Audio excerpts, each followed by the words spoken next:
This is Eli. Okay, hold up. Let's rewind that. Okay, I'm Leroy Calrissian.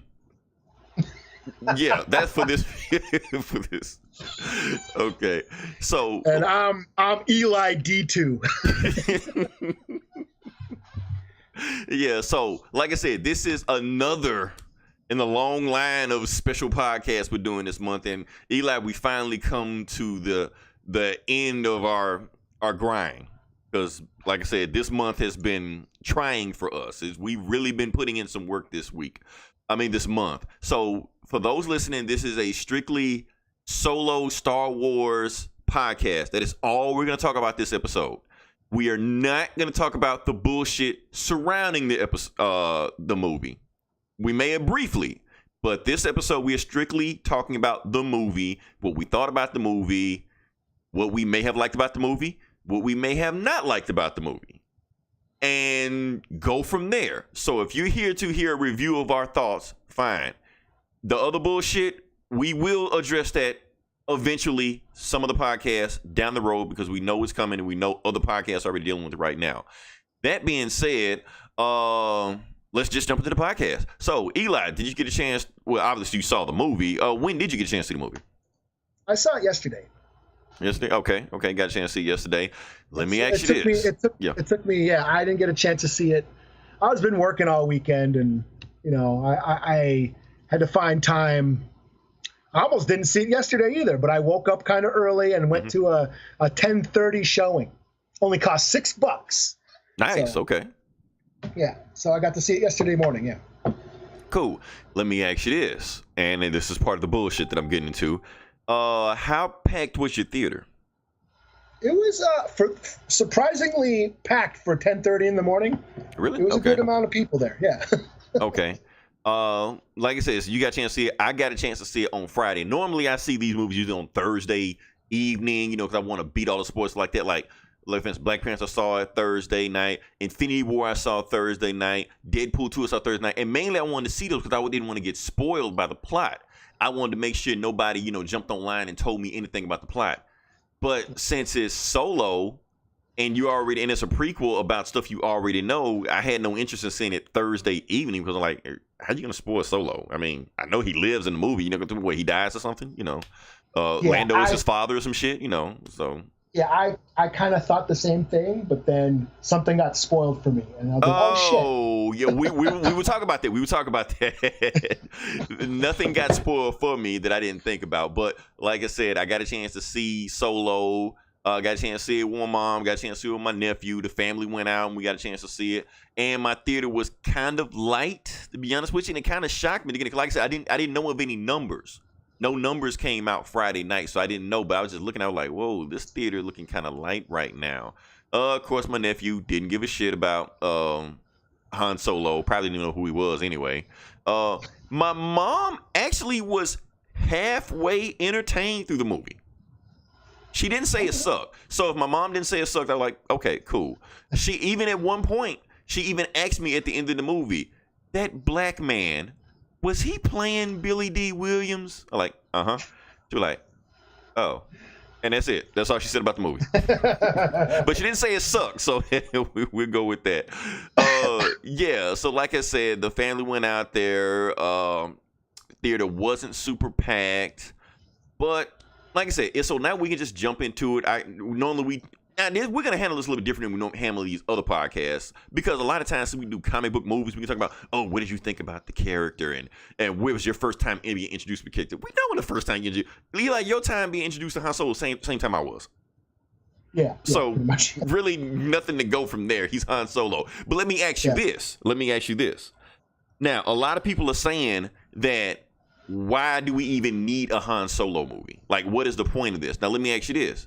Since we go back Star Wars way back in the day, growing up, did you want a Han Solo movie? A solo Han Solo movie? I think back then I would have liked one, but I can't say that I was excited to see. Well, if we had one back then starring Harrison Ford, I'm sure we would have been all over it. But 30 plus years later, yeah, I was not excited for this movie. I was always skeptical about this whole thing, So. Okay, like I said, we're gonna get into it because I want to unpack this movie because, like I said, we're gonna talk about it. So next thing, let's just dive into it. Let's dive into the box office numbers, break these numbers down, and not hang on it too much. So we can just jump into the movie. And number one at the box office was Eli. Give it to me. Well, I'm sure Han Solo or Solo took it. It was not but as. I hear it's not. Yeah, I hear it's not doing as well as people were hoping. Yeah, it did. It wasn't a runaway box office success like you thought it would be. We'll come back to that in a second. Like I said, next we're gonna go number 2, of course, Deadpool 2, like we thought it was. Avengers 3. Oh yeah, Avengers Infinity War. I drew a brain freeze right there, like shit. Okay, so Avengers 3 was number 3, and exactly how I pictured it was, except, and I'll come back to these numbers in a second. Number 4, we have The Book Club, which is still hanging in there. The Dirty Old Lady movie. Number 5, Life of the Party, the somebody movie. Number 6, Breaking In, the Mom movie. Number 7, Show Dogs, which I'm hearing is running for one of the worst movies of all time. Oh no shit! That's what some people are saying. It's one of the worst movies you'll ever see. Adults bitching about a kids movie. Okay. Right. Well, that's the thing. They're saying it's a kids movie, but they're saying it has like some adult things in it. So, really fucked up movie. Number 8. Overboard. Number 9, we have A Quiet Place, of course, and number 10, RBG. I don't know. That always sound like a sandwich to me or some shit. I don't know. Back to Han Solo. Now, if you look at the box office numbers, the box office numbers are misleading because they're counting the weekend. They're counting the weekend for Memorial Day.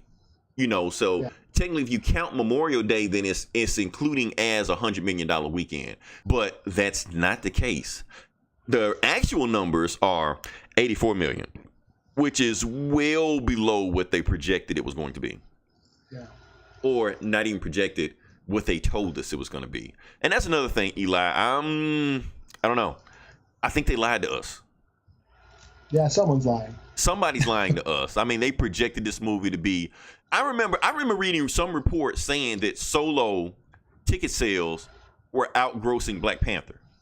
Yeah, I remember hearing something about that. And I was thinking like, wait. That doesn't even sound right. I mean, when Infinity War did, I was like, okay, that's Infinity War. You expect it. But Solo, like, nobody was excited for this movie, but somehow it's outpacing Black Panther.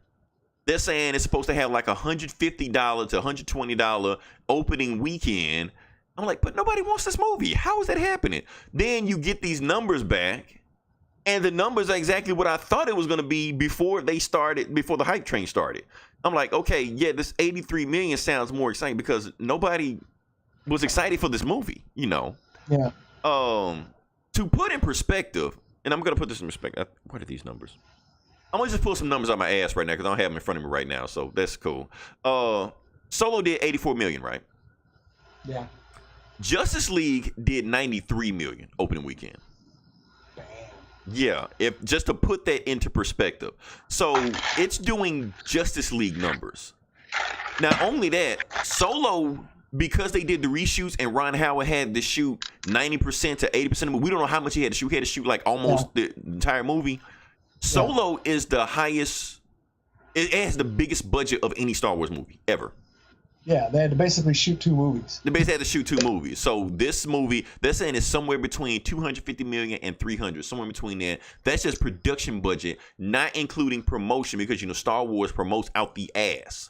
So they might be looking at a flat out box office bomb here. They might be looking at a flop. This may be the first Star Wars flop we have ever seen. Maybe, yeah. So it's shocking, but like I said, with the things that everybody was going with this movie, you kind of got to go with it. It's just that's the numbers are right now, and it doesn't like the numbers going to get any better because, like I said, it's fighting for time with Deadpool. It's fighting with Infinity War. Doesn't Jurassic World come out right around the corner? Yeah. Jurassic World comes out in a few weeks, right? Yeah. A couple weeks. So this movie looked like it's going to be buried. So.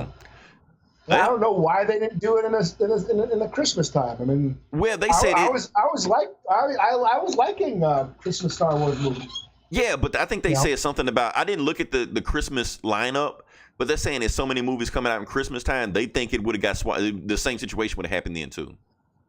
Yeah. So, I don't know. So let's release it 2 weeks after, Infinity War and Deadpool and right. That makes sense because they're both in the same studio. So why is Disney cannibalizing? Because honestly, I think Solo might be cannibalizing some of Infinity War's money. Because they're saying Infinity War isn't tracking as high as some of these other movies have been doing also. And part of it could be because of Deadpool, part of it could be some of Solo also. So I think all of these movies, because they're saying Deadpool, this is the second week of Deadpool, right? Yeah. Or second week, third week? Is it a second week of Deadpool? I think so, because we did this long ass podcast last week. Yeah. Yeah, so it's the second week of Deadpool. Deadpool was just, we just did this shit. Yeah. So they're saying Deadpool had a 77% drop, which is huge, which is bigger than BVS, Yeah. So you got and that's because all of these movies are cannibalizing from each other. If all these movies went out there and Infinity War was just by itself, it probably would have already grossed $2 billion by now. Like I said, 1.9 right now, but like I said, you have other movies cannibalizing it. So all these movies are hurting each other, but hey, they're just all fighting for spot. But at the end of the day, it all goes in Disney pocket anyway. So whatever money Star Wars loses, Marvel's gonna make it back anyway. But this does seem to hurt the brand. And before I get into the review, Eli, I have to address the elephant in the room. Do you think Star Wars box office numbers or lack of box office numbers have anything to do with the fan response to The Last Jedi? Yeah. I think a huge amount. That, and I think early reviews. I know it didn't get great early reviews from last week or whatever. But yeah, I think there's a divisive fan base right now, and yeah, I think this movie.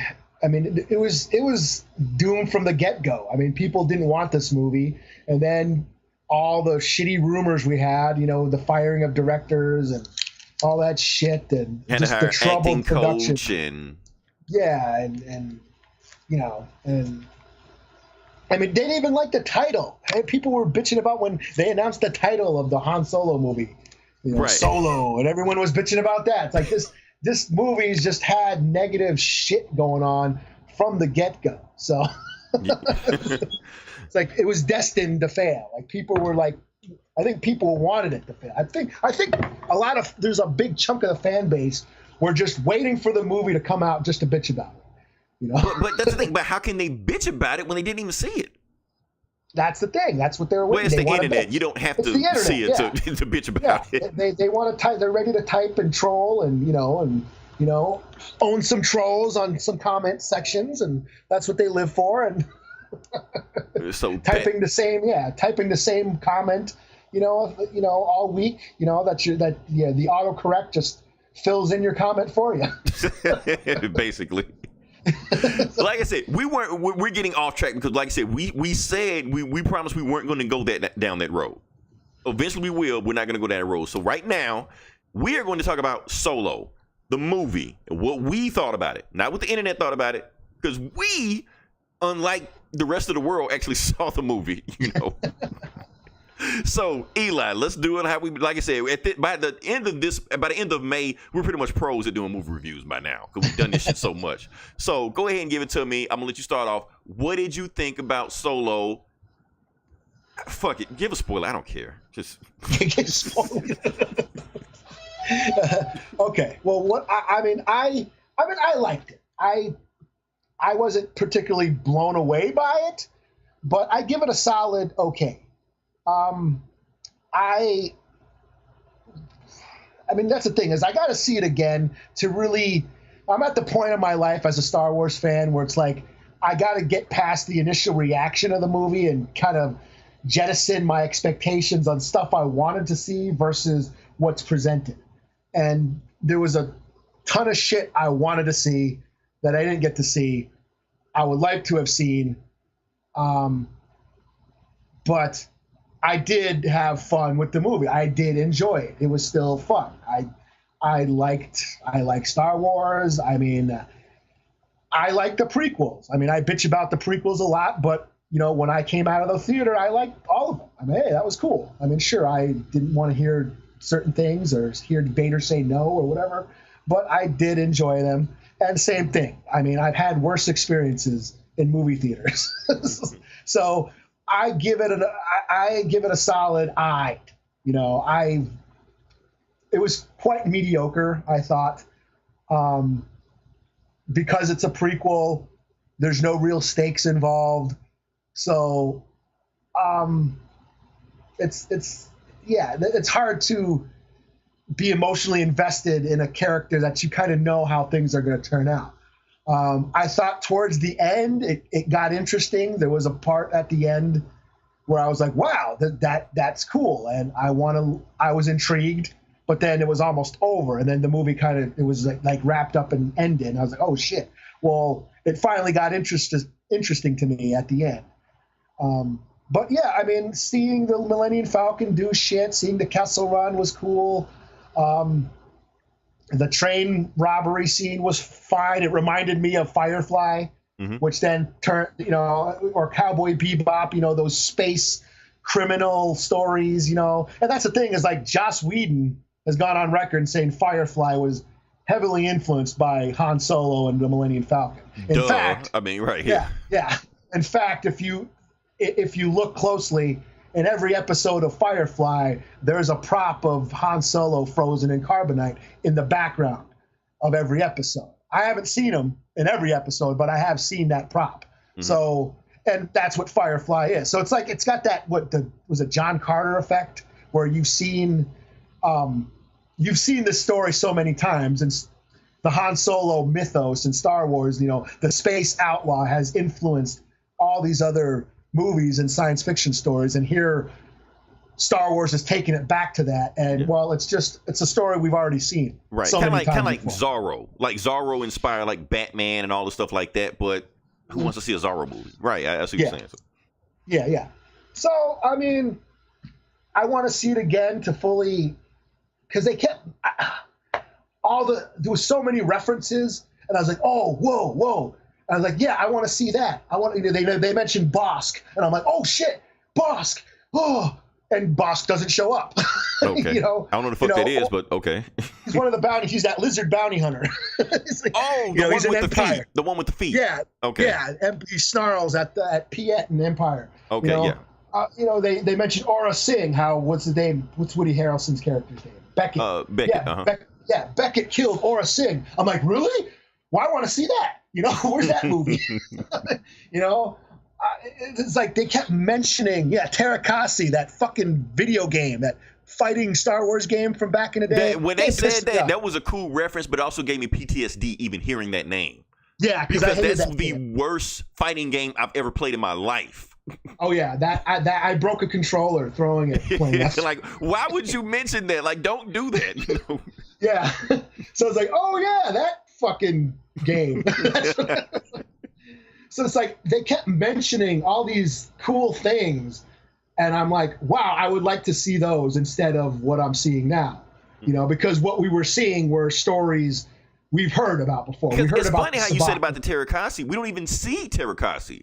We see the guy getting beat up, and then somebody's mentioning the background. Oh, what did you just do to take him down? Oh, Terrakasi. But you didn't see it. Yeah. So it's like, I mean, sure, it's cool to see the Kessel Run. It's cool to see the Sabacc game, but I would have much rather just seen, a solo movie where they were doing just a job, and we got to see a little bit of that, but I wanted to see him and Lando. I wanted more of what? I mean, I didn't want to see Lando and Han meet. I want to see them doing shit, So yeah, I mean, but like I said, that's what I was expected versus what I was presented. And coming out of it, I was like, yeah, I wish I could have seen this shit. But when I think about what I saw, I'm like, it was fine. It's fine. There's nothing wrong with it. It's just bland. It's stuff we've heard before. It's stuff we've seen before. And it's not like, it's like Little Caesar's Pizza. It's not great, but hey, it worked. It was entertaining, and it was cheap, and it did its job, So yeah, I mean, I liked it, but I wasn't particularly blown away by it. So. Okay. All right, you got to slap a score on it. You got to give me something. Oh damn. Moment of truth. 3.5 out of 5. Okay. I kind of feel like you were that's where you were going with the 3.5 out of 5. It's not. It's slightly above average. Okay. Slightly above average. So. All right. Like I said, I'm gonna go with my review. And Eli, I kind of felt like just your reaction, what you're saying. Like I said, not a spoiler alert, but you read my review, so you kind of see it. So I think I kind of liked the movie a little bit better than you did. However, I will agree with you that it did feel kind of safe, average, did feel generic. I mean, it felt Ron Howard. That's what it felt like. It felt like Ron Howard directed this movie. You know exactly what we expected. It felt rushed. I mean, it kind of felt rushed in a way. Yeah. And so, yeah, I mean, it felt like that. But at the same time, I enjoyed the movie because the movie did exactly what I expected it to do. It's like you said, it's like you order a Little Caesar pizza, and I order sausage and pepperoni, and I get sausage and pepperoni. You know, they didn't give me anything extra, but they didn't. But it gave me exactly what I wanted. So I was fine with that. I know everybody expecting to go see this movie and expecting the greatest thing ever. You know, they expecting Infinity War Part 2, seeing Han Solo. I'm like, I wasn't expecting that. I was expecting just give me a fun, like, gangster, Western, heist movie, and I'm cool. I'm good with that. I don't need anything extra and spectacular. So what I was expecting to get and what I paid my money for, the movie delivered. I understand that you wanted to see other stuff that the movie didn't deliver. You wanted to see more of Lando's relationship and more of the other relationship like that. I wanted what they gave me. I wanted to see the first time Lando meet. I wanted to see the first time Chewbacca meet. I wanted to see when they got the Millennium Falcon. I wanted to see the Kessel Run. I wanted to see how they got involved with Jabba the Hutt. And the movie gave me that. Now, if they probably won't, but if they ever make a movie past that, then I would like to see the other stuff that you would name, and I'm hoping I would get that stuff if they ever make a movie behind that. But what I was expecting, they gave me. I do feel like this movie lives and dies by one thing alone. And I think everybody likes this movie and everybody that don't like this movie is because of one reason, and that is because of Han Solo. And that is one of the reasons that people were, not on board to see this movie again with, because nobody knew what the actor that played Han Solo was going to do. This isn't Harrison Ford. There's a new dude. I don't know his name. I didn't look it up. I don't care to know his name. But I will say this. I was bought into him. I was sold on about 30 minutes into the movie. I was sold on it. He was Han Solo to me. So when I watched the movie, I was Han Solo. Now, was he doing a Harrison Ford impression? No, he was not. He took the character and he was kind of doing his own thing. What he did do is that he was presenting an archetype. He presented the archetype of a smuggler, bounty hunter, scoundrel, whatever that thing. That Malcolm Hunter, the guy from Firefly, the Star-Lord type. They're all the same guy. So he was just playing one of those guys, but he was just dressed up in Star Wars. So I was bought into it. I was fine with it. Everybody was excited to say, oh, Lando Calrissian is going to steal the movie. Donald Glover is going to steal the movie. I saw the movie, and he was fine. I liked him. It was cool. Yeah. He didn't run away with the movie for me, anything like that. I don't even want a Lando movie, but he was cool from what I saw. I did feel like he was doing more of a Billy D impression. I wouldn't even say he was doing an impression. I take that back. He was also doing an archetype. But his archetype was weird, and only certain people will get this. He was playing a pimp. And when I mean it, because they actually... Okay, Eli, I'm going to name a movie that I know you have not seen. Have you seen The Mac? What's his name? Julius, or what's his name? Max Julius. Max Julius. Yeah, Okay. I've seen The Mac. Yeah. The movie is about a pimp. The movie is a movie about a pimp named Goldie who had a cape also. Yeah. And that's who Donald Glover reminded me of. He was actually acting more like Goldie the pimp than he was Lando Calrissian, who you can almost say Billy D. Williams was probably imitating Goldie the pimp also, because he was pretty much a space pimp in space also. So I felt like he was going that direction. But out of both of these guys, who stole the movie for me? What's that? Chewbacca. Oh, yeah. Chewbacca's... Yeah, I will agree with that. Yeah. Yeah. To me, Chewbacca stole the movie because that's what I was hoping to get. The movie was going to give me, and the movie gave me.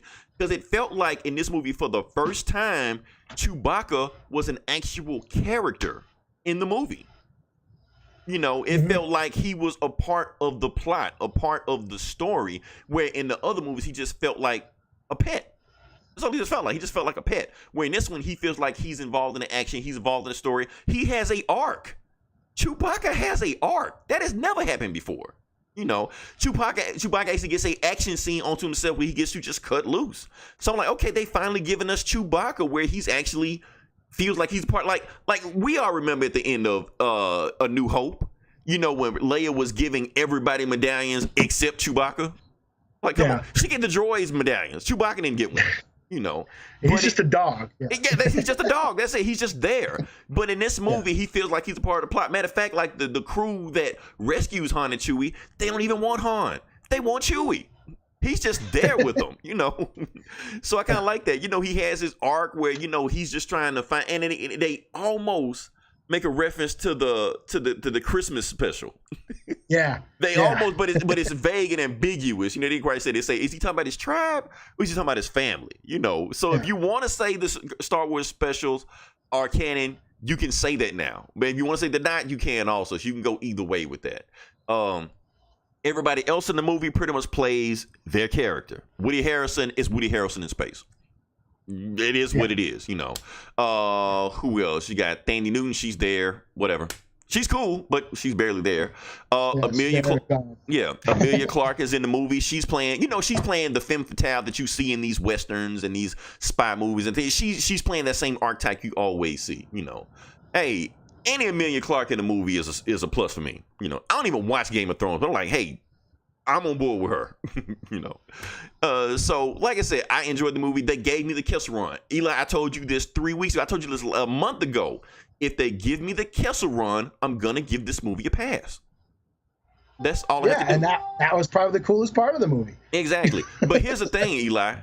I'm gonna paint this picture. Okay.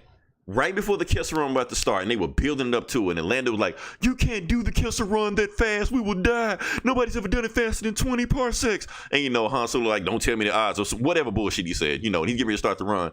And then my nephew leans over and whispers in his ear, "I gotta pee." I'm like, no, oh, man. No. I've been waiting to see this live action for 30 years. You hold that shit. But then my mom gave me this look, and I'm like, oh, okay. So I took them, and I come back, and I already missed half of it. So I'm like, the whole reason I wanted to see the movie, I actually missed it. So that gives me an excuse to go watch the movie again. But like I said, everything you said about it is true. I completely agree with what you said. The movie did feel safe, generic. They're cranking out these movies too fast where it doesn't feel like it have that Star Wars magic. You know, that magic that you get from these other movies. It feels like another movie, you know. And I think that's what people are expecting. People, you know, because Star Wars used to be these big giant events. And now that we've had them every year, and now it's like less than a year. And not even 6 months ago, we had Last Jedi, you know, and I think, the steam is being let out a little bit, you know, and people aren't as, like, even the prequels had magic about them. You know, even they were event movies, you know. I mean, especially after 20 years of nothing, you got these movies, and then, you know, you might have not have liked one, but then, hey, another one was coming out where you were hoping, hey, maybe that one's going to be cooler. And then you get that one, and you're like, hey, maybe the next one will be cool. And then they stopped making them. And then for 10 years, we didn't have any until The Force Awakens. So I think people expect these movies to be these giant, epic, you know, experiences. And now we're getting them so often. I think we aren't, you know, we're not responding to them like we used to. And I think just because of that, you know, I think people, oh, this movie sucks because, you didn't have to wait 5 years for it, you know? Right. You just wait 6 months and you just got a okay movie, you know, instead of this big event that you expected. But you know what, Eli, I actually give that a plus for the movie. Even though the movie is taken away from the magic of Star Wars, doesn't feel as special. Actually, I appreciate that because this feels like a smaller scale Star Wars movie, and I appreciate that because every Star Wars movie we have is these big stakes, consequences, end of the universe type. Even Rogue One was like, there was like end of the universe. What are we gonna do? Last Jedi was like that. This just feels like a breezy, easygoing, entertaining movie. Crime caper, you know. I mean, and I think, you know, when people bring so much baggage to Star Wars. They're bringing, their childhood. They're bringing their toys and all their experiences that they've had, that they, their own personal, life stories that has influenced them throughout their lives, because it's so big. It's so much a part of our lives. And I think people bring that to these movies. And when it's not fulfilled, when they realize these are just movies. I mean, yeah, they mean so much to us, but at the end of the day, they are just movies. And I think people are expecting these to just blow them away every time. And now that, they are coming out so often, I think people are just like, hey, these suck now because they're not making you feel like you're 5 years old again. Right. And that's the internet being, reactionary also, because we know the internet works in they're binary. The internet works in ones and zeros. Either everything is the best thing ever or it sucks ass. There is no middle ground. Yeah. I mean, the movie's fine. Is it the greatest? No. Is it the word? No. I mean, I can think of a couple movies that are Star Wars movies that aren't as good as this one. Right. But, it's not even the best movie this month, Yeah. I mean, for the most part, I enjoyed it. It was fine. No, I wasn't blown away, but I wasn't, I didn't come out, oh, that sucked, Mm-hmm. You know what I mean? Yeah, it pretty much, for something that I really had no desire for, it was surprisingly well done. And surprisingly well done in how much trouble it went through, the whole reshoots and all that shit. And, I was like, wow, it's for it to come out as good as it has. I mean, that's commendable, Right. Because we were expecting like a really, we were expecting some Fan 4-Stick type shit. Because the same stuff we were hearing about Fan 4-Stick was the same stuff we were hearing about this movie. Yeah. And I was like, even from the trailers, I was never on board with this. What's his name? Alden Ehrenreich, the guy playing Han Solo. I was like, that's not him. That's not Han Solo to me. Mm-hmm. And then I go and see this movie, and he's fine. Yeah, he's fine. Like, I don't know why everybody, shitted on him. It was just like he was fine in the role. Yeah, he was fine. He did it. Yeah, he did a great job. I bought him as Han Solo. Mm-hmm. But yeah, I mean, but I'm hearing some people that are watching the movie that are not buying him as Han Solo, and like I said, if you don't buy him as Han Solo, this movie does not work for you. Like, there's nothing else in this movie will work. Yeah, I mean, I thought Donald Glover did fine as Lando, but yeah, I think Chewie was the heart of the movie. Mm-hmm. I mean, Chewie's Han's anchor, and if there's any like theme to this movie, it's about of Solo. How they give him his own name because he's kind of a loner and he follows his own path. Mm-hmm. I mean, Chewie is the one who sort of guides him on that path of being an individual. I mean, because throughout he rescues Chewie. And then, of course, there's that one job when they're invading the mine or whatever. Mm-hmm. And Chewie goes off to free those Wookiee slaves. And Han's like, oh, shit. Okay, well, you go do what you got to do, man. And, and even tells like, hey, the end of it, right? They're thinking that's the end of it, Yeah, and they're like, hey, we lost Chewie. He's like, is he dead? He's like, no. Was he coming back? He goes, I don't know. And then he goes after Chewie.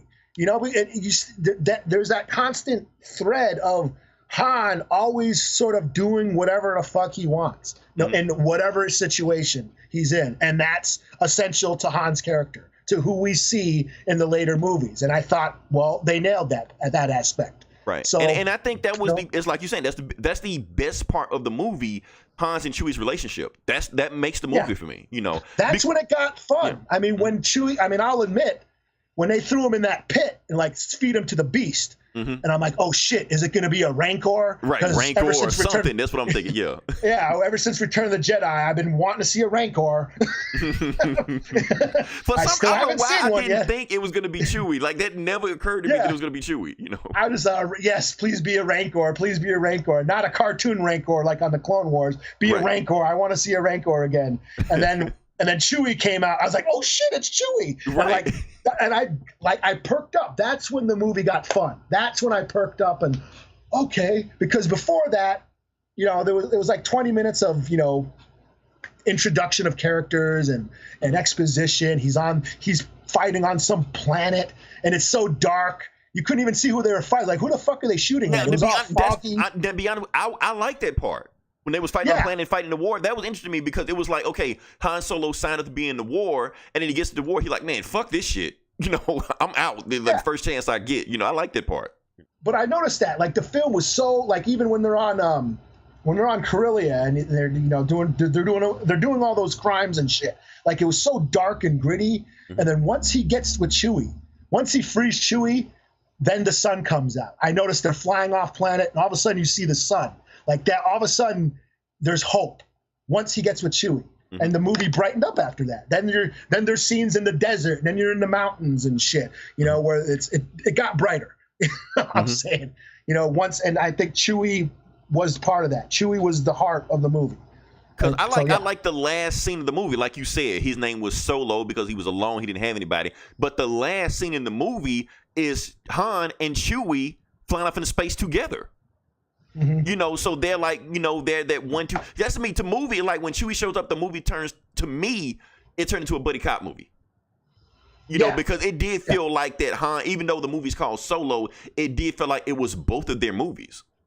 You know, they both had this arc they're trying to get, and they both end up doing both what they're trying to do, and they both still end up with each other anyway. And it's not because they're forced together. Because here's the thing, like I said, I didn't know Han Solo backstory. I don't read the EU bullshit and stuff like that. So I always thought that Chewie had some kind of life debt to Han. Like he was in servitude to Han. Like he had to be with him until he repaid him back, something like that. But looking at this movie, it's not. No, they're friends. They're just, they're with each other because they want to be with each other. And one reason, because they're the only people they can trust. Like in this life, everybody screws over everybody. But Han and Chewie are the only ones they can trust with each other. Like if Chewie's in trouble, Han's gonna go after him. If Han's in trouble, Chewie's gonna go after him. Yeah, it was almost like the other way around, where Han was in Chewie's debt. It really did seem like that, right? Because, like I said, when they were in Kessel, like Han was done for until Chewie came back for him, which Chewie didn't have to come back for him. Yeah. Because I mean, I guess I mean, that was I thought that was touching. I mean, that was what made the movie for me, was their relationship and their banter. And I mean, when how emotive Chewie was. I mean, he was pretty much the most human out of all the characters. Right. Because he's always looking at a situation like, and you can almost hear what he's saying. Like, okay, there's one scene where he's talking to the other Wookiee. And I think for like 30 seconds or a minute or like that, all you heard was grunts. And it was like the most emotional scene in the movie. Because you can see what they were saying. You can just imagine they were saying like, look, I got to go back with these folks. I got to help them. You help out the rest of the team or the family. You have to take care of them. Like, we don't know if Chewie knew that person or he relates to that person, or it's just somebody he knew and he just connected with instantly. We don't know, but they bonded, and we don't know what they said, but you felt it. Yeah. So that was some emotional shit to me, even though you didn't. You know, I like that shit, man. Yeah. So, like I said, another knock that you got to have in the movie, because it is a prequel movie. Some of the tension is gone because 3 of these characters in the movie are plot proof. You know, Han's plot proof, Chewie's plot proof, Lando's plot proof. So, you know, no matter what happens to them, even though if they get injured or shot, anything like that, you know, they're fine. Nothing's going to happen, you know. Yeah. So it takes out some of the tension of that. But like I said, at the same time, I was just looking at this movie as a movie. I know everybody's going to be safe. I know everybody's going to live. That's okay. Just enjoy the ride. You know. Yeah. And so, now let me ask you this. Like I said, we talked about those 3 characters. What'd you think about the extra character like Woody Harrelson, you know? I thought he was fine. I mean, it seemed like kind of a lazy performance, that he was just sleepwalking through the Star Wars universe. That he was just Woody Harrelson playing himself. Yeah. Have you seen Hunger Games? I saw the first one. Oh, he's in Hunger Games. Yeah. He's playing the exact same character. Yeah, I mean, he didn't put on an accent or try to. Like, even Benicio del Toro, he tried to do something with the stupid stutter in Last Jedi. You know, he tried to do something, but Woody Harrelson was just Woody Harrelson. But I mean, he was just a grimy thug. You know, it worked. You know, for what it was. You know, it was nothing. Like I said, it wasn't spectacular, but it worked. It was fine. And I do like it that in these new Star Wars movies that everybody just has regular names. like Rose, Tobias Beckett. That not like when when George Lucas doing this shit, everybody was Beat Wom Nitty Bomb or yeah, you didn't know you were pronouncing the name wrong for 10 years. And... right. Because you read it on the box and shit like, oh, that's not his name. Well, I don't know what the fuck his name. Tobias Beckett, I know that. He sounds like some guy down the street, like you work with him or something, So it's Big easy to remember. Fortuna. Right. Like, what the fuck? But you know what, Tobias Beckett, because it reminds you of a name you would hear in a Western. Yeah. And that's basically what he was. Like, he was their mentor. He was like a third grade. And that's why I like the visuals of this movie. I like the aesthetic of the movie. Another reason I give the movie plus, because it did blend, even though it was, like I said, it was bland and generic, it did blend several genres together. Like I said, it blended space movies, it blended a Western, because at the end of the day, Han Solo is a space cowboy. That's all he is. Yeah, that's much all he was designed to be, They designed it like it's all that. It's a Western. Like I said, it was a buddy cop movie with him and Chewie, and it was a heist movie.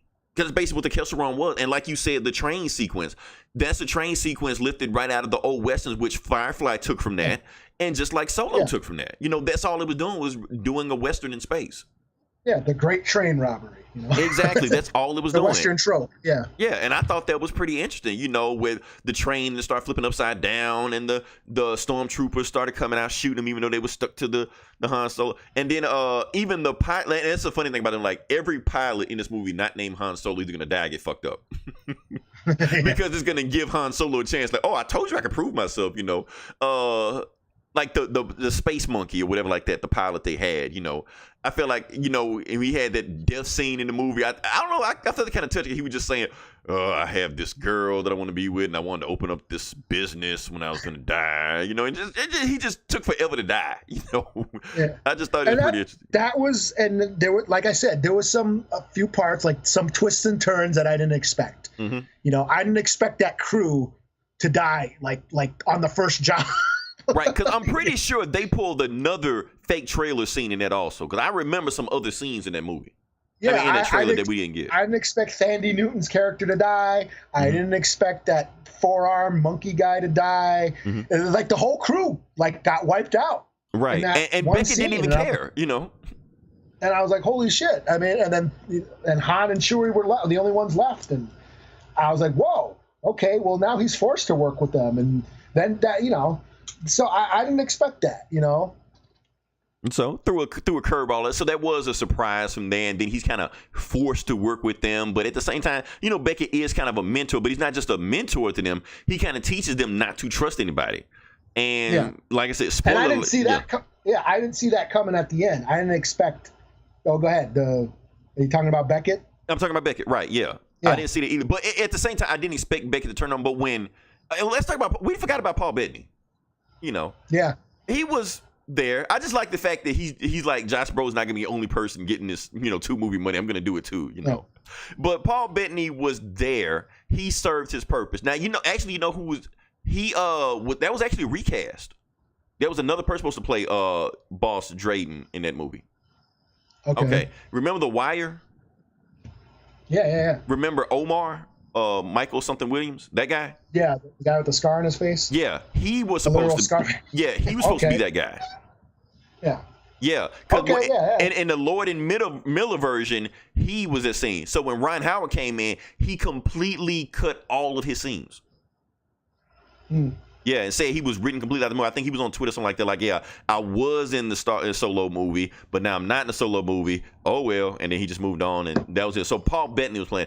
It would have been way cooler, to see Omar from The Wire in this movie than Paul Bettany. But Paul Bettany did okay, Yeah, he did the cookie cutter gangster role. Yeah, I mean, he didn't suck in the role. He, slimy British dude, whatever. It was cool. And plus, it was fine. You know what? I think it kind of added to the role because he felt like. Okay, because Han Solo wanted Emilia Clarke, whatever her name was in the movie, I forgot. I meant to ask you this, since you're deep into this lore, is she somebody?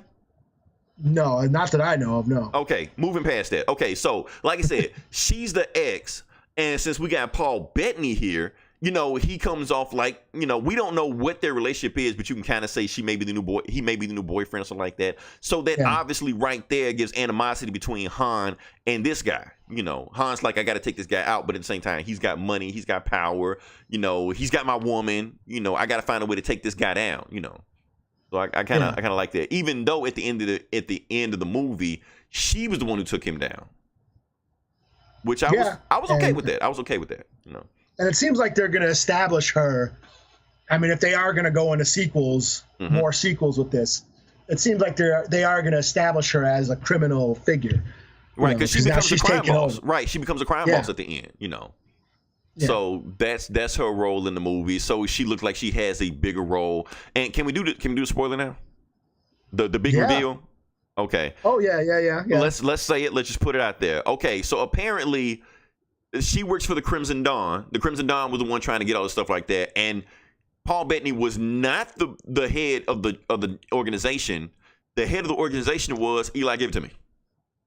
Oh, Darth Maul. Darth fucking Maul. Honestly, when I saw that, I was like, what the fuck? Okay. Yeah, that's what got spoiled for me. People, I just like, you know, people, oh, Darth Maul was played by so-and-so who voiced him in the Clone Wars cartoon and the new songs. Oh, okay, so Darth Maul's in the movie. So yeah, I completely didn't know that. I was watching the movie. I was like, I was confused as fuck. I thought it was like another alien from that planet. You know, that was just, like his brother or somebody that knew him and stuff like that. Until the red lightsaber came out, I was like, okay. I'm still confused, to be honest with you, Eli. I'm still trying to wrap my head around that. Okay, he was chopped in half, right? Yeah. What the fuck? Well, he survived. He was on a junkyard planet. I can't remember. This is, if you watch the Clone Wars, this is all covered in the Clone Wars. I'm not watching that shit. It's awesome. It's actually awesome. So you saying Star Wars is making me watch this bullshit now? Yeah, it's actually really cool. The Clone Wars are really cool and pretty much made the prequels relevant. Like I like the prequels a lot more because of the Clone Wars cartoon. Oh man, see, this is why I'm glad Marvel doesn't do that bullshit. You know how they don't shoehorn Agents of S.H.I.E.L.D. into the movies or the Netflix Defenders into the movies. They're like, treat that shit like some old shit, don't worry about this.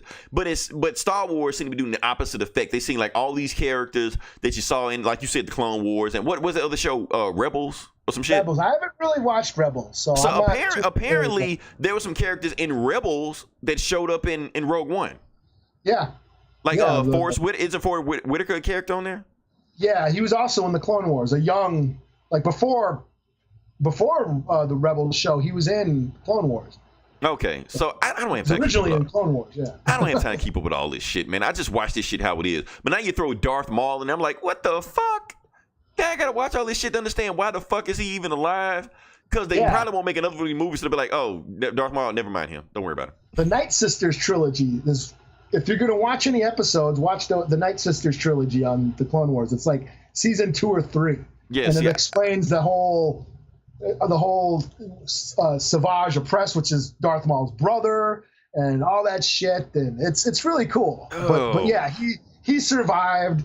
He's still alive. And yeah, he's got robot legs. I think they said I got to watch it again because honestly, I was in shock when I saw him. They said he had robot legs in the movie. He did. I noticed him, you know. Oh man. But yeah, he had like spider robot legs when you first see him in the Clone Wars. But see, my thing is when I saw the spider robot legs, I was like, okay, that's just some other shit. Just pretend like that shit doesn't exist. Just move on. But now they're shoehorning this shit into the movies where it forces you to pay attention to this shit. Maybe it's awesome, Eli. Maybe I'll completely have a completely different tune if I ever bother to track these cartoons down. Well, the thing with my reaction to Darth Maul was like, why is Darth Maul in a Han Solo movie? He should be like in a Jedi movie, like the Ben Kenobi movie or something. Well, see, that's what they're saying. They're saying like if they don't go with a Solo movie, then they might make a Kenobi movie, some bullshit like that, and this will be a continuation into that, you know. Yeah, I'm like, if they go that route, you know. Of all the cameos, like I said, Bossk, Boba Fett, Jabba, you know, Aura Singh, all these other references to the criminal underworld. Mm-hmm. You know, we didn't get to see any of them. They gave us Darth Maul, and I'm like, what the fuck is that for? Right. Okay, I guess, you know. And that's me. My expectations versus what was given to me. You know? Yeah, it just seems so left field. It's out of left field, man. It just seems so weird. It was like it took me completely out of the movie. I'm like, what the hell am I watching? Like, why is he here? You know. Well, but I mean, they got to do yeah. something to get people talking. You know. And the thing, because it got spoiled for me, like, oh, Darth Maul's supposed to be in this movie, I expected Darth Maul to do some shit. Right. And when he finally shows up at the end and doesn't do nothing, I was like, eh. Right, but the thing is, he can't show up and Han see him. Because remember, Han doesn't even believe in Jedis. I suppose. Yeah. So if he fights again, Darth Maul, why is he in the movie? It's like, what? Exactly. Like, why is he even here? You know? Yeah. Why not Bossk? You mentioned Bossk. Why? Well, that's one thing. Darth Maul puts butts in the seats. Well, it didn't, but I mean, nobody's gonna say, "Oh, Bossk, I gotta go see this movie." You know, nobody's gonna do that. But Cad Bane. I mean, there's so many cool characters from, like, you know, the criminal underworld of Star Wars. It's like they could have thrown in there, and I was, you know, like I said, those are my expectations, like what I would have liked to have seen. So the Darth Maul cameo was, for me, a little underwhelming. That's an understatement for me. I'm still in shock about why that is even in there. I thought that was a bad move. I thought it honestly, it kind of distracted me from the rest of the movie. So I don't know. Let's talk about some other things. Okay, let's talk about Lando Calrissian. Now, like I said, we liked his performance. None of us was blown away. We didn't he stole the movie, anything like that. But let's just talk about the character. I thought he was interesting, and it was nice to see more stuff about Lando. Because for some reason, I don't know, like, people seem to think that Lando and Han Solo are like best friends or some shit. They were never best friends. Not from what I was gathering from the old movies. It always felt like they were frenemies. You know, like they were always waiting for the next guy to screw somebody. Yeah, colleagues, or they were colleagues. Or they were literally waiting for somebody to screw the next person over. You know, because like I said, when Han goes down there, and you know, it sounds like he really doesn't want to go down to see Lando, but he's basically has no choice but to see Lando. And he even tells Chewie, he was like, "Okay, Chewie, watch our back, because I don't trust any of this shit that's about to go down right now." You know. Even though, you know, he says that he probably screwed him over in the past, and it may have been the card game, or maybe something else that may happen in the sequel or something. We don't know, you know. He even tells Leia. I mean, she goes, "Do you trust him?" And he's like, no, I don't trust him. You know, right? But he's got no love for the Empire because, you know, he was supposedly a criminal. You know, he dealt dirt. Right. So that's the thing. So you would so. I think they play their relationship perfectly how it is. Like, they have a tense relationship. They're not friends. They know each other and they interact with each other, but they're not buddies. They didn't go on adventures together. Yeah, they did some like, as far as I know, in the expanded universe, you know, which is no longer canon. I mean, yeah, they did some jobs together. Like, actually, Lando saved Han from Boba Fett in one of the old stories. You know, But yeah, I mean, they weren't like best buddies. I mean, Han's best buddy is Chewie. Right. Lando's just a guy that he knows, but he knows not to trust him. You know. Yeah. So, and that's the thing. Like, okay, so you know about the card game, because I've never known about the card game before. I've never read any of the extended universe. So everything in this movie that I'm seeing is stuff that I just heard from the old movie, and I just wrote a screenplay in my head or made a movie in my head of how it's supposed to play out. Yeah. So this card game, is this canon or canonical or something? Yeah, it's been well known that it was the card game, that's how he won the Millennium Falcon. But from what I think, Lando was never a pilot. I think Han taught Lando how to fly. Like, this is just stories I've heard, but I think Lando had a bunch of ships. I mean, he just won. He was a gambler, and he just had all this shit because he kept winning in card games. And he had like a shipyard of fucking starships, and like, so when Han won the game, he's like, okay, well, take your pick, and he picked the Millennium Falcon. It was just sitting there in Lando's shipyard, and he just had all this shit because he just won. He was always winning. He was a gambler, but Lando didn't know how to fly, and I think, you know, Han taught him how to fly. But this is it considered Star Wars Legends now. This is no longer canon. No longer canon. Okay, so in the actual canonical universe that we have now, Lando was always a pilot. The Millennium Falcon was his only ship, and he kept it, in pristine condition where it capes all over the place, and Yeah, it was really nice. It's funny. Yeah, everyone's saying, "Yeah, wow, the Millennium Falcon is all clean." Like, what the hell? And well, that's how Lando was. He liked, everything GQ smooth and shit. Exactly. That's how he kept everything, And when Han screwed up his ship, going through the Kessel Run and destroyed his ship, that's one reason he could have been pissed off at him, But it was still his ship, And I also like it at the end when Han was like, on that ship right there, we got to surround it. We got 30 shooters on there ready to take you out. And Lando said, like, fuck you, and just drives off. Yeah, just takes off. Yeah, that was funny. They're like, that's how their relationship's supposed to be. They're supposed to be screwing each other over. I like that. So I thought it was pretty cool. I also like this. I think it was, how Lando was negotiating with Beckett. And Beckett kept, telling him, okay, the deal, now you got to take 20. Now you got to take 15. Kept making the deal getting worse and worse for Lando. I think that was a callback. I think it was a callback to when Vader kept screwing him over. Yeah. This deal keeps getting worse every time, Yeah. Yeah. I mean, I enjoyed Lando. He was cool. I mean, I had no issues with him, and I don't know what everyone was complaining about of him supposed to be pansexual, because other than fucking his robot or whatever, it's like, who gives a shit? I think they were just fishing for headlines. Well, that's the thing. The internet took something that they didn't know about and just went crazy with it, So they heard pansexual. Most people don't even know what the shit that means, But they heard the term and just went, no, they went nuts, and they trying to, you're shoving your agenda down my throat. I'm like, that doesn't even sound right what you're just saying, man. Just think about that for a second. So they getting upset and they're saying you're changing my characters like that. It's funny because remember when they said that they were gonna make a Lando movie?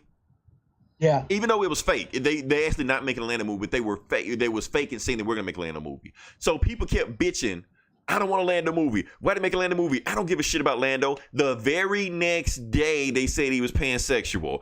Why are you making my Lando pansexual? Why you change Lando?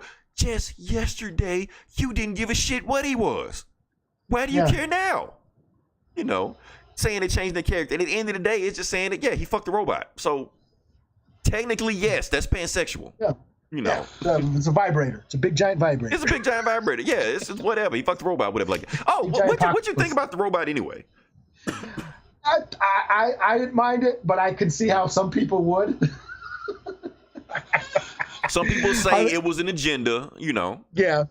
I mean, I like whatever. It's whatever. Droids' lives matter, Yeah, sure. I mean, was it a little, I guess, forced? It did seem a little forced to me at times, but there was a couple lines where she actually made me laugh. So I thought it was comedy. I laughed at it. I never took anything she said seriously. Yeah, it's like, okay, okay, this is gonna make people bitch, but whatever. I don't give a fuck. It does paint some picture, like if you think about it, because that robot, AI is in the Millennium Falcon's brain ship now. Yeah. Yeah. So now, right. So now, when you think about the old movies, when C-3PO and R2-D2 are talking to the ship, they're talking to her. Yeah. You know, and they're saying, your ship acts kind of weird, so like that. That's basically what they're saying. So it's basically, so she is the Millennium Falcon's personality. Yeah, pretty much. So I thought that was pretty cool. It's something that you don't have to know. But it gives you some backstory on the ship overall. Deep cuts for the fans, yeah. Yeah. And that's the thing. This movie actually did have a lot of deep cuts. Now, Eli, can you give me, let's talk about Easter eggs. Eli, did you catch it? Well, not even Easter eggs or callbacks, just Easter eggs, callbacks, something that you noticed, something that only, us Star Wars fan would catch. Did you, anything jumped out at you that really, that really stuck with you? Yeah, Bosk. When they mentioned Bosk, Bosk and Aura Singh and Tarakasi and all that shit. It was all in there. It was all in there. Yeah, I mean, like I said, we talked about the robot being in the ship and everything like that. We talked about the Kessel Run. Let's talk about the Kessel Run. Like I said, that's the whole reason I went to go see the movie anyway, just see the Kessel Run. I always liked it because the Kessel Run is always something that Tan always talked about. Like, the Kessel Run was always his way of basically pulling his dick out in front of, any pilot in front of him, Yeah. Luke is always saying, well, I'm a pretty good pilot. I can get this shit myself. Han Bailey, well, have you done the Kessel Run in 12 parsecs? Look, no. Well, shut the fuck up. No. Because I have, But- you know. So, But that is pretty. It did, from what I understand, it does stick pretty close to the original stories. Okay, or the so- old. Yeah. okay, so they've done the Kessel Run in other media before. Well, from what I understand, yeah, but it was for Jabba. Like, it was a job for Jabba. Mhm. Like, Jabba had hired them to go smuggle some spice or whatever, because that's what Kessel was, the spice mines of Kessel. Mhm. You know, And they said that in the movie, didn't they? I heard spice Yeah. in there. Yeah. yeah, it's the spice mines, and but yeah, it was like really close to like a black hole or a supernova or whatever the fuck that thing that they almost got sucked into, the Ma or whatever the fuck they were calling it. Mhm. But yeah, Han basically figured out a way to go closer, like basically do a shortcut across that black hole. Mhm. You know, and that's what a parsec is, a measure of distance, not time. Mhm. So it's like so he was able to create a shortcut by going super close to that black hole without getting sucked into it. Mhm. And that's how he was able to do it so fast. So, and that's Gotcha. how he gained his Because reputation. that's basically what happened in the movie. Also, he got really Yeah. close to something, some like wormhole, black hole, anything like that, and Yeah. you know, shot out of there real quick. You know. Oh, now let's talk about also what happened at the end of the Kessel Run, because Han starts bragging about it. Like, yeah, I just did Kessel Run in 12 parsecs. But did you catch what Chewie said? Well, of course he didn't say anything. I But can't remember that. I don't... well, he said, Oh, yeah. but that's what he said. But he meant something else, because the way he said it, I heard. This is what I heard. Bullshit. That's what I heard. Because it made it sound like Han said, "Yeah, I did it in 12 parsecs," and it made it basically what I translated from Chewie saying, "Bullshit, you didn't do that in 12 parsecs." But then Han, you know, says back to him, "Well, if you round down, you know, you kind of do it." So, Yeah. If so you he round, may yeah, I know not that. have done it in 12 parsecs, you know. Because remember when Ray in one of those other movies said, "I heard you did it in 14." You know, he got pissed and Yeah. said, "No, I did it in 12." You know. So who knows? Yeah. Maybe somebody else had been telling the story differently than what he said it. You know.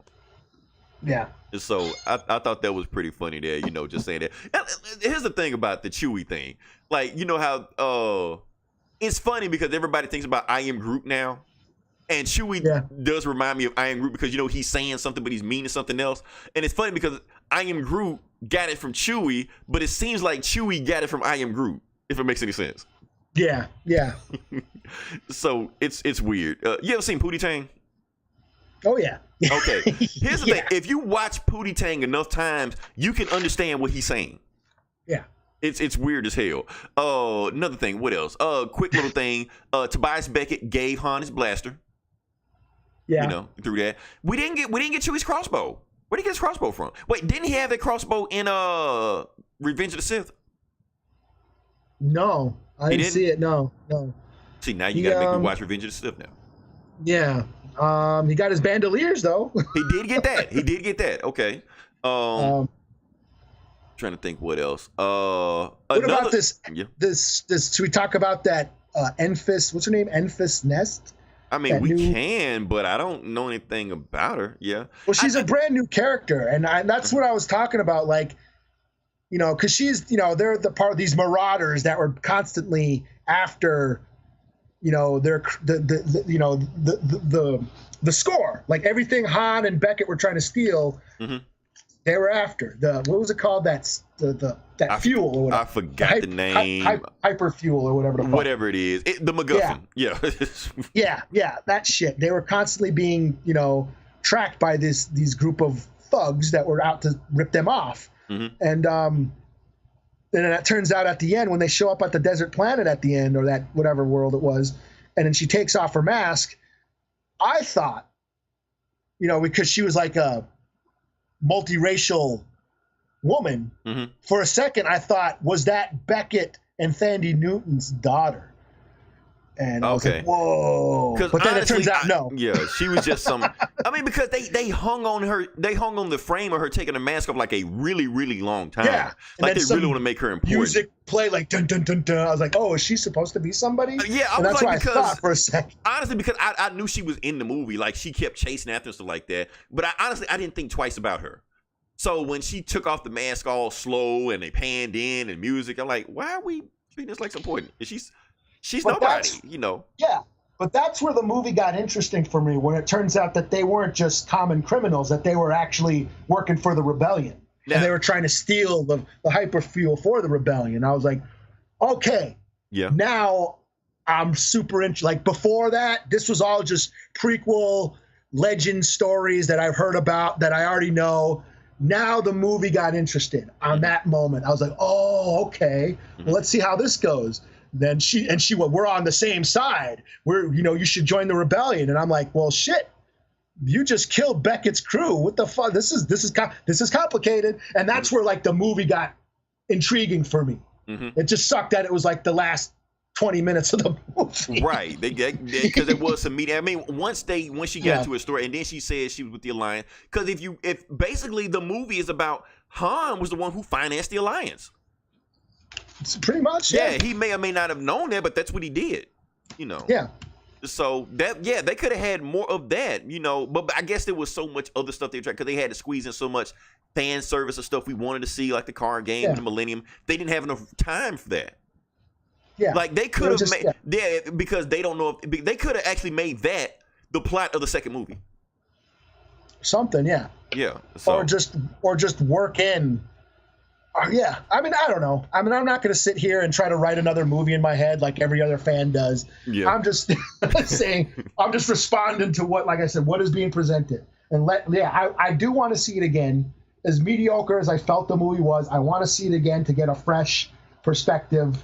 Let go of what I feel should have been, and just witness what it is, and then I'll get a better. Because I'm at the point where you gotta see a Star Wars movie at least twice to really get it. And that's what I don't understand. If you call yourself a Star Wars movie, how can you sit this movie out? Even if it's mediocre, even if it's terrible, even if it's bad. If you call yourself a Star Wars movie, how can you just say, I'm out, I don't want to see this? Yeah. Like, I saw the Clone Wars cartoon movie in the theater. Well, that was awesome. Wait, no. Was that CGI one? The CGI one that was released. I saw that opening weekend. Star Wars. It was a cartoon, but I went and saw it in the theater, and that was mediocre as hell as well. It was. That's okay. Now there was some other callbacks I saw in there also, like when Lando, like when the ship was broken, Lando tells Han, "I hate you," and Han says, "I know." So I like it. I remember that. So I thought that was a pretty cool line then. Yeah. Okay, and now here's a big one. Here's a big one that shocked me when I saw it. Han shot first. Oh. That was like, I almost clapped. Yeah, I was yes. Like, we put this baby to bed. This is done. Yeah. That argument is over with now. That was like, and it from out of nowhere, like I was like, oh shit. Like he didn't wait for him to get his gun. Yeah. He was like, no, you're done. And it was funny. All this shit, and then all of a sudden, bam. Right. And it's funny because Beckett almost, even when he was dying, he felt like he was proud of him. Yeah. He was like, because situations reversed, I would have killed you in a second. So now you're starting to understand, take them out. Don't trust anybody. Don't give anybody an inch. Take them out. So when Han did that, I think I was the only one that, because like I said, we're hardcore Star Wars fans. So if somebody else that was a casual fan saw that, they probably wouldn't think twice about it. But for us, that is a big moment. That's basically like this argument you guys been having for 30 years. It's done. We've just settled it. I wish somebody was sitting next to George Lucas in the theater when he saw that and just looked at him and said, "See, George Lucas, that bullshit you did, it's done." Yeah. So all that was awesome. It was like, and I'm pretty sure it's like I said, Eli, you just named a whole bunch of Easter egg callbacks that I never caught, wouldn't pay attention, probably never would have caught until you actually broke it down to me. And it's a bunch of stuff I saw in this, so I got to see the movie again because I'm pretty sure there's a bunch of stuff that probably ties into other stuff that I didn't see. Or like for instance, when Beckett came off the ship disguised as how Lando was disguised in Return of the Jedi. Maybe it was a callback, or maybe Lando got that idea from him, or maybe that's his suit, Yeah, that was his disguise. Yeah, I was like, wow, that was cool. Yeah, so they threw all that stuff in there. I was liking it. We didn't see Jabba. I'm glad we didn't see Jabba in there. Like I said, if they make a sequel, that's where we'll go down that road with him. Or the Boba. If they just announced a Boba Fett movie, and he's got to be in that. He's got to be in that. Well, I mean, they could have a Boba Fett movie, but they just throw Jabba in a Boba Fett movie. That's it, Or they could combine the Boba Fett and Han Solo movie. Yeah. I mean, just make it a fully cinematic. Avengers do it. Fuck it. Star Wars do it too. Yeah. Screw a Han Solo too. Throw Han Solo in the Boba Fett movie. You already got him cast. Right. Had the Boba Fett movie pick up where the Han Solo movie left off. Yeah. Hell, you could have a Boba Fett versus Darth Maul fight. We've seen these bounty hunters fight Jedi before. Yeah, and that's the thing is I was saying that, like, I just wrote a, shameless plug. I just wrote an article on the, how ways to make a cool Boba Fett movie. Mm-hmm. One of them could be where Boba Fett is hunting Jedi because Mace Windu killed his father. Yeah. And he goes after the remaining Jedi who survived Order 66. Like, maybe team up with Vader as they go secret, killing Jedi. And he finds Darth Maul, like, hey, you're a Jedi. You got a lightsaber, motherfucker. You got to go. Yeah, and that would you want to sell some tickets? That would sell some tickets. Boba Fett versus Darth Maul. You sell that shit. You got your movie right there. I want to see it. Look, fire Kathleen Kennedy. Put the comic book bullies in charge of Star Wars. Bam, you got the franchise back on. Yeah, man. We'll unite the fans. Exactly. Or they will rip us to shreds too. One or the other. Yeah. Oh yeah, so that's awesome. Boba Fett isn't black. What the fuck? Oh, you just know I would change that shit. Yeah. Now, like I said, now we got to talk about this movie in general in the Star Wars mythos. Now, do you think this movie helped the not talking about box office bullshit, not box office bullshit, but just the mythos? Do you think this movie helped the mythos or hurt the mythos? Because the reason I'm asking that, because like I said, all this stuff we're getting was mystery. We didn't know what the Kessel Run was. We didn't know how Han got the Millennium Falcon. Now, even I know this shit was all in the EU books and stuff like that, but do you think that helps it now that the mystery is gone? I don't think it matters. I mean, it's fine. I mean, we didn't need to see it, but now that we've seen it, it's fun. I mean, it's entertaining, and it's just another part. I mean, to me, Star Wars. This is my main thing, and a lot of people disagree with me. But Star Wars were meant to be movies. I mean, it's cool that there's video games and comic books and novels and shit, but Star Wars, the genesis of that mythology is all in the cinema. It was created for the movies, for that artistic aesthetic. This story and mythology was created with tools and technology meant for the cinema. Lord of the Rings was a book. Hungry Games is a book. Marvel are comics. You keep going at Wizard of Oz, all the greatest movies, Gone with the Wind, all those, The Godfather, all that shit. Those were all books or some other medium that, Star Wars was born from the cinema. So keep it in the movies. That's what it's for, So, well said. Mic drop. So, yeah, I mean, like I said, I 100% agree with you, and that's where, Solo should be. So, yeah, shoot, Eli, anything else? You got a book?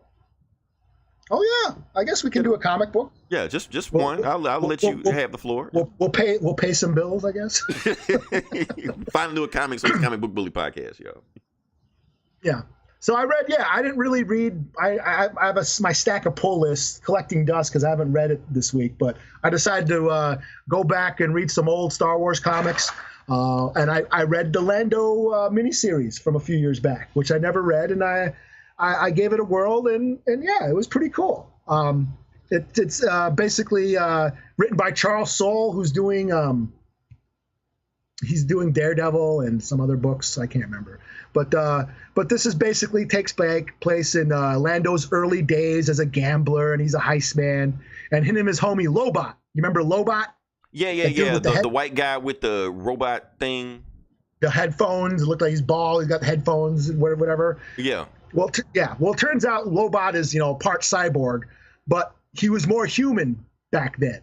He was able to balance out his body and consciousness with his robotic implants in his head. So he could function as a droid. He can plug himself into computers like R2 and shit like that. So he was Lando's main partner back in the day. So anyways, Lando has this big debt to pay off some crime lord, and he gets hired to steal this really nice, luxurious starship. which has this cargo of very valuable merchandise. So Lando puts together this crew, which includes these like two badass like Black Panther, Thundercat looking ninjas, you know, with spears and swords. That's their muscle. Mm-hmm. And then he's got this like Ugnaught. You remember the Ugnaughts, those little pig creatures? Yeah, yeah. City? They like were working midgets on droids, and they're the ones that like destroyed C-3PO or some shit. Yeah, yeah. Mm-hmm. So he's got one of those guys, and he's like an antiquities expert. He's able to sell stolen goods on the black market, launder money and shit. So he's got that guy and these two like Thundercat ninjas and Lobot, and they go steal this really fancy spaceship, and it goes off really easily. You know, Lando's all about, you know, smooth jobs and shit. He hates violence. He likes good, clean jobs and getaways like that. Mm-hmm. So they get away with it really easily, but it turns out the ship is owned by Palpatine. Oh, so, okay. So they stole the Emperor's ship, and the Emperor hears about it, and he hires this badass bounty hunter named Chanath Cha, I think their name was, to track them down. So he's got this badass bounty hunter tracking them down, and meanwhile Lando and crew are being chased by Star Destroyers. And they're like, why the fuck is the Empire after us? You know, what's on this fucking ship? And it turns out the cargo is full of like these ancient Sith artifacts, you know, which are priceless on the black market. But it also explains why Palpatine is after this shit. But it also turns out, you know, it's kind of weird where the story suggests that being around the Sith objects, these like Sith artifacts, can have like a negative influence on people and like possess them. Kind of like the ring from Lord of the Rings. Yeah, you know, like they're influenced by the dark side. Yeah, yeah, and that's what happens to those two ninja Thundercat dudes. They're sitting in that room with all the Sith shit, and they turn to the dark side and then turn on Lando and the crew and start trying to kill him and shit. So There's like this fight breaks out, and Lobot is stabbed, and he's all fucked up, and Lando puts him in a bacta tank to sort of make him recover so his body can heal before the robotic side will take over his body, and he'll just become a machine. So that's going on, and then the bounty hunter shows up, and they deactivate the escape pods so no one can leave. And it turns out the bounty hunter is this woman that Lando had a fling with back in the day. So right away, she doesn't kill him, but he tries to make a deal with her, like, hey, you know, we'll split the goods, you know, we'll both get paid, everybody gets out. She's like, no. This shit belongs to the Emperor.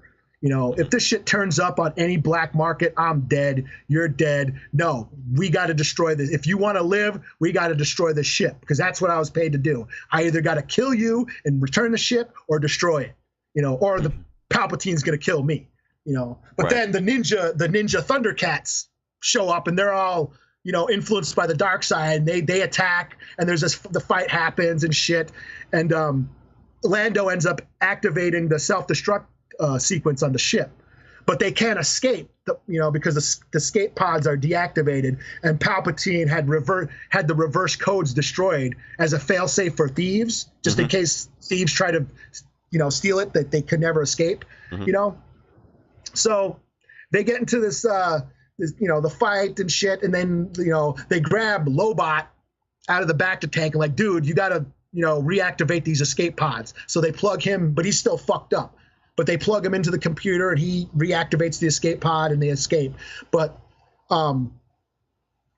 because he wasn't fully healed and he used all his energy to talk to the computer on the ship, he ends up dying. And the robot side takes over his body and shit, you know. So, you know, the ship blows up, and the bounty hunter looks like, you know, she did her job and all that shit, and she gets paid and doesn't give up Lando. And as they're flying off, Lobot is dying, you know, his energy's being drained and shit, and he has one final message for Lando, and he tells them that, you know, hey dude, you're a smart guy, you know, you were destined for greater things, you got to stop living this criminal lifestyle, and you should change and become a better man, you know. And then with that, his robot side takes over, and he can no longer speak. He's a machine after that. And that's why Lobot is just a silent dude in Empire Strikes Back. Right. So Lando escapes, and it's all good. So that's pretty much the story. And I thought it was really cool. I mean, it really shows off how clever Lando is, how he used to gamble and he only resorts to violence when he needs to. Mm-hmm. And it was a really cool, fun book, cool crime caper. I give it a 4.5 out of 5. Cool. Who is this? Who's the company? Marvel. Oh, shit. Cool. Marvel Unlimited is tonight. I got some reading to do. Okay. Yeah. Cybergirl, you sold me on it, so yeah. Yeah. Yeah, like anything else left on the table, or we pretty much got it, or? I think we got it. I think we got it. I think we probably went well over time, so yeah. Like I said, if you listen to it this long, definitely like, share, and subscribe. We got a shitload of other podcasts. We have our sister podcast, Geeks Abs, which I'm pretty sure they're gonna do a solo one also, and we got a bunch of other ones that are gonna talk about all the comics we didn't talk about this week, you know. So I think we're the only two that even seen Solo in the group, Eli. But that's neither here nor there. Like I said, definitely check those out. And I guess we're going back to normal after next week. Yeah, we're gonna review some comics next week. We're gonna get back into it because we have abandoned comics on this podcast. Like I got a whole stack of shit I got to start reading. Me now. too. I got to get caught up on all this shit. So yeah, we will get back to normal next week. So until then, this is Leroy. This is Eli. And we will talk about comics with you guys next week. Same bully time, same bully channel. Cool. All right. Yeah. Cool. That is it. And dude. All right. Yeah, let me. I got 124, but we didn't start recording for a few minutes, so we're probably looking around 120. About 120, something like that. Okay, that's cool. We'll just yeah, I'm gonna let the Twitch stream go on a little bit more because I'm trying to. It for some reason it takes a while for it to catch up. So yeah, that's it. Now go ahead and chop this down and edit it and send it to Ryan.